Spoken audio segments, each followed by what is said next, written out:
Finally এনএমজেএনএমের result বেরিয়ে গেছে, দুদিন আগেই বেরিয়েছে। খুশিতে আমার ভিডিওটা বানাতে দুদিন দেরি হয়ে গেল। যাই হোক, তোমরা সবাই নিশ্চয়ই তোমাদের রেজাল্ট দেখে নিয়েছো। তো কার কেমন রেজাল্ট হলো প্লিজ আমাকে একটু কমেন্টে জানিয়ে যেও। আমি তো আমার রেজাল্ট শেয়ার করার জন্য এসেছি, তার আগে কিছু তোমাদের সাথে কথা বলতে চাই। দুদিন আগেই আমি ফাইনাল অ্যান্সার কি ভিডিও দিয়েছিলাম, সেখানে আমি বলেছিলাম আমার মার্কস হচ্ছে 61.5, বাট রেজাল্টের পর দেখলাম আমার 1.5 নাম্বার বেড়েছে। ঠিক আছে, তো তোমরা গেস করেই নিয়েছো কত হয়েছে। তো আমি নিশ্চয়ই আমার রেজাল্টটা দেখাবো, র্যাঙ্কও দেখাবো। তার আগে কিছু কথা বলি। পরীক্ষা হয়েছিল 14ই জুন। 14 জুনের 3 মাস আগের থেকে আমি সিরিয়াসভাবে পড়াশোনা স্টার্ট করেছিলাম। একদম পাক্কা 3 মাস আমি শুধু পড়েছিলাম। সেই পড়াটা ছিল পড়ার মতন, সত্যি সিরিয়াসভাবে পড়েছিলাম। আরেকটা জিনিস তোমাদের দেখাচ্ছি, ক্লাস 9-10-এর তো সমস্ত টেক্সট বই আমি পড়িয়েছি, সব কিছু এমসিকিউ ওগুলো তো পড়িয়েছি। তার সাথে আমি দেখাই, আমি বাড়িতে প্রায় এতগুলো মক টেস্ট দিয়েছিলাম, এতগুলো মক টেস্ট দিয়েছিলাম। এখানে মোটামুটি 30টার বেশি সেট আছে, যেটা আমি বাড়িতে প্র্যাকটিস করে গিয়েছিলাম এক্সাম দিতে যাওয়ার আগে। 3 মাসে প্র্যাকটিস করেছিলাম।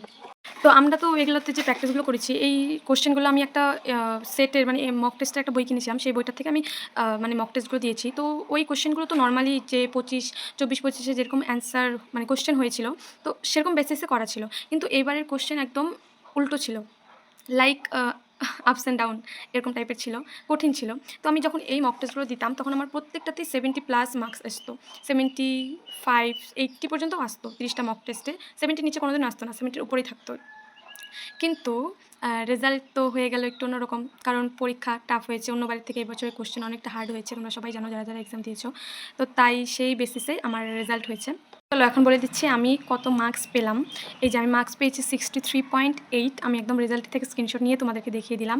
আর আমার র্যাঙ্ক মানে জিএমআর র্যাঙ্ক, এএনএমে হয়েছে এত আর জিএনএমে হয়েছে এত। তো ঠিক আছে, মোটামুটি ভালো একটা র্যাঙ্ক, সব স্যার ম্যাডামরা বললো। তোমরা আমাকে সাজেস্ট করো যে এই র্যাঙ্কে আমি কোন কোন কলেজ পেতে পারি। আমার ইচ্ছা হচ্ছে এএনএমে যাওয়ার। তো কোন কোন এএনএম কলেজ আমি পেতে পারি সেটাই তোমরা আমাকে সাজেস্ট করো। আর প্লিজ তোমরা যারা যারা ভিডিওটা দেখছো তারা তোমাদের র্যাঙ্ক প্লাস মার্কসটাও আমাকে একটু জানিয়ে যেও কমেন্টে। আর লাইক শেয়ার সাবস্ক্রাইব করে দিও। আজকের জন্য এইটুকুই। তোমরা যদি চাও যে আমি কীভাবে পড়েছিলাম প্রিপারেশনের ভিডিও দিতে, তাহলে আমি নিশ্চয়ই পরে একটা ভিডিও বানিয়ে বলে দেবো আমি কীভাবে প্রিপারেশন নিয়েছিলাম।